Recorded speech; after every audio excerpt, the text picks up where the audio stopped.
26:1 का अनुपात जो है वो ये बताता है अभी सालों साल तक टीचर रिटायर होते रहे तब भी नई भर्ती की जरूरत नहीं होगी अगर यही कागज प्रवेल करे तो। विशु यादव, भर्ती नहीं दे पा रहे हैं। 4 साल में हर साल इनका बैच बन रहा है। जैसे अब देख लीजिए कि 17 बैच आया, भर्ती नहीं आई, 18 बैच आ गया, भर्ती नहीं आई, 19 बैच को प्रशिक्षण के लिए इन्होंने वो कर दिया, भर्ती नहीं है। 21 बैच भी चल रहा है, 22 का भी अगले हफ्ते में सर शेड्यूल जारी हो जाएगा और उनके आवेदन मांगने शुरू हो गए हैं कि फिर से आप आवेदन करिए। सर जब भर्ती इनको देनी नहीं है तो फिर ये प्रशिक्षण क्यों करा रहे हैं, क्यों ये पैसा वसूलने का काम कर रहे हैं बच्चों से? जी बंद करा देना पूरा। ये जो आपने सर बात कही कि ये जो बीएड और डीएलएड करवा रहे हैं ये कोर्स, इसमें ताला मरवाए ना विद्यालयों पे। जब इनको भर्ती नहीं देनी है सर, एक ट्रेन मान लीजिए है, बाहर पैसेंजर हैं, पर्याप्त पैसेंजर है, फिर कराया जा रहा है कि भाई आओ। अरे सर ये उचित तो ये होगा ना कि जो पहले पैसेंजर वहां पे एकदम अफरा तफरी मची उनको किसी तरह से उनको बाहर कराया जाए। ये थोड़ी एमएलसी साहब यहाँ पे जुड़े हुए हैं। एमएलसी सर आप ही बताइए, जब हमारे पास 12 लाख से ज्यादा टेस्ट सीटेड पास अभ्यर्थी हैं तो फिर आप क्यों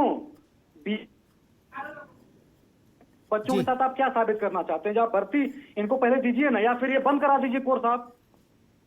ठीक है विशु, देखो कोर्स बंद नहीं हो सकते। मैं तो थोड़ा जो बातें व्यक्तिगत कहनी चाहिए वो भी टीवी पर कह देता हूं, उनमें से बहुत सारी बातें बंद इसलिए नहीं हो सकते। इस बात से रविंद्र पटेल और अवनीश पटेल दोनों सहमत होंगे मेरी बात से दिल से कि इनमें सबसे ज्यादा नेताओं का प्रबंधन है। जितने ये ऐसे कॉलेज खुले माल पैदा करने वाले, इनमें ज्यादातर नेता लोग हैं क्या, और सबने ही ऐसा जगलरी की कि नाम रखा अच्छा लाल बहादुर शास्त्री स्मारक प्रशिक्षण विद्यालय, बताओ शास्त्री जी के नाम पर, इस टाइप का। खैर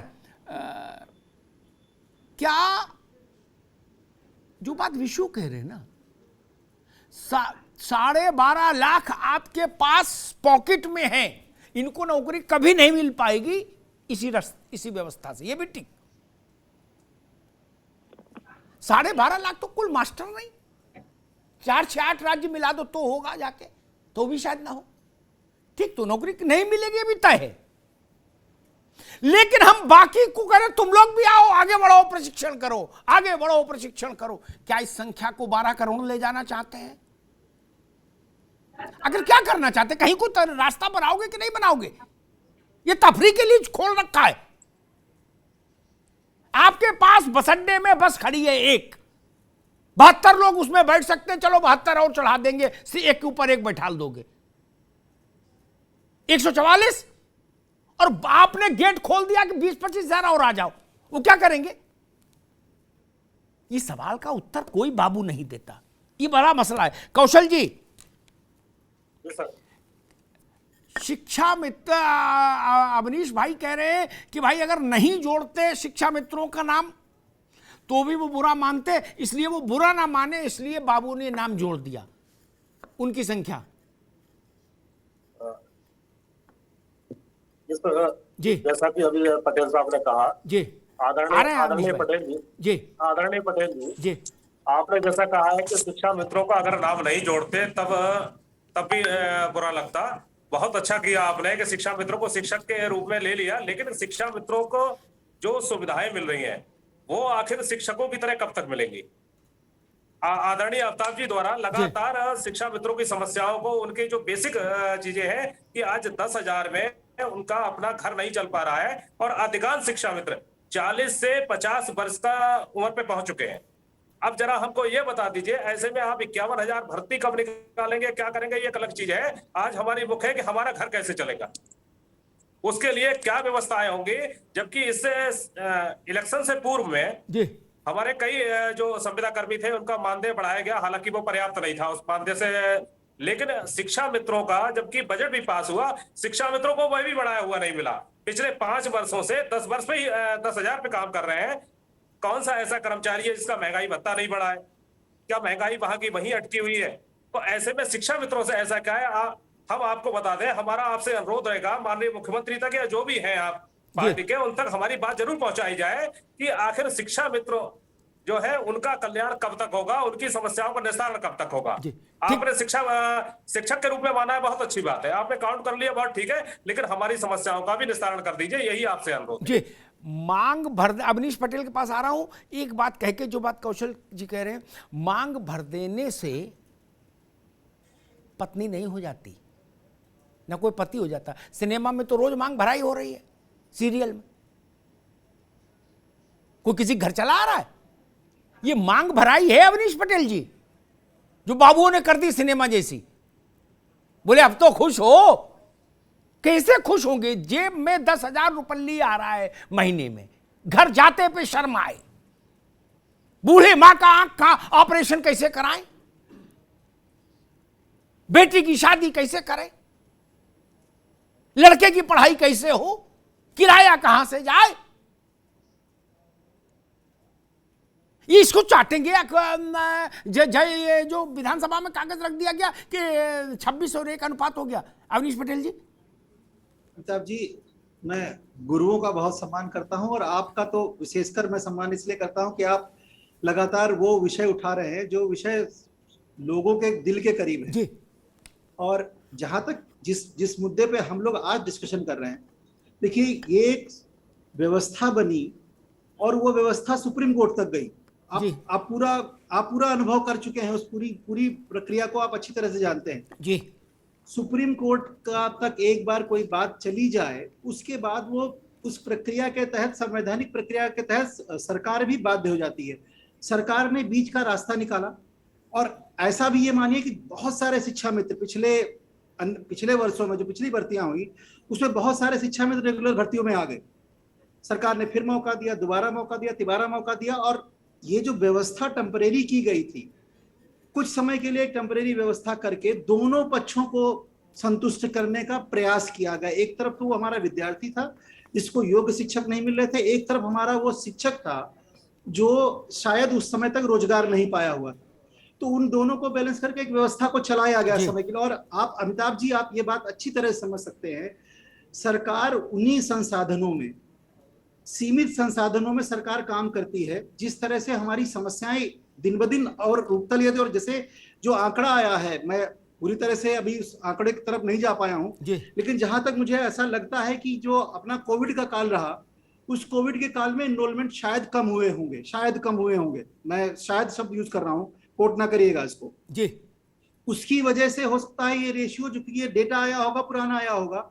इस बार क्योंकि पूरा प्रशासन और पूरा सारे के सारे जनप्रतिनिधि सब लगे हुए हैं कि एनरोलमेंट रेशियो बढ़े, लोग स्कूलों तक पहुंचे, तो एनरोलमेंट रेशियो बढ़ेगा, तो मुझे लगता है ये संख्या फिर उसी स्थिति में पहुंचेगी। और जब हमने आकलन, और ये आकलन डायनेमिक है, मैं स्टैटिक आकलन नहीं कह सकता बिल्कुल इस आकलन को कि स्टैटिक आकलन आज ये गणना हो गई तो ये गणना फाइनल है।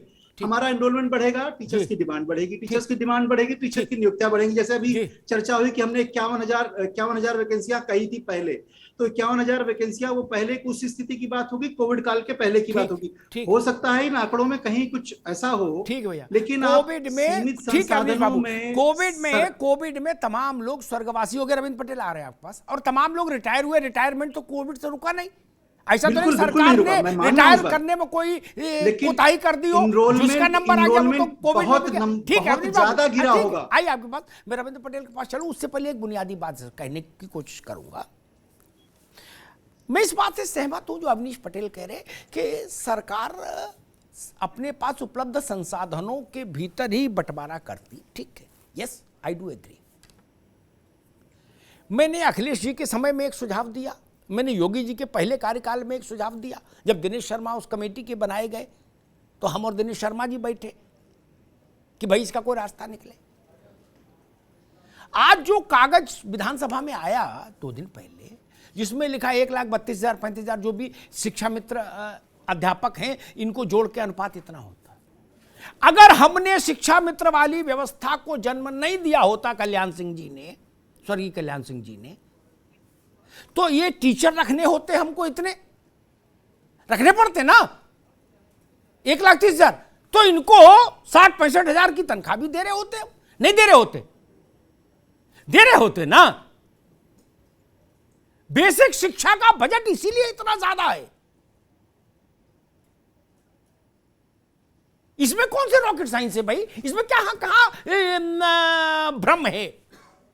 अगर मान ली 1% के लिए मानी शिक्षा मित्र नहीं होते हमारे पास, शिक्षा मित्र नाम का शब्द इजाद नहीं हुआ होता इस धरती पर, इस जम्बूद्वीप में, जम्बूद्वीपे भरत खंडे आर्यावर्ते देश देशांतर्गते उत्तर प्रदेश नामे है, नहीं हुआ होता तब क्या करते?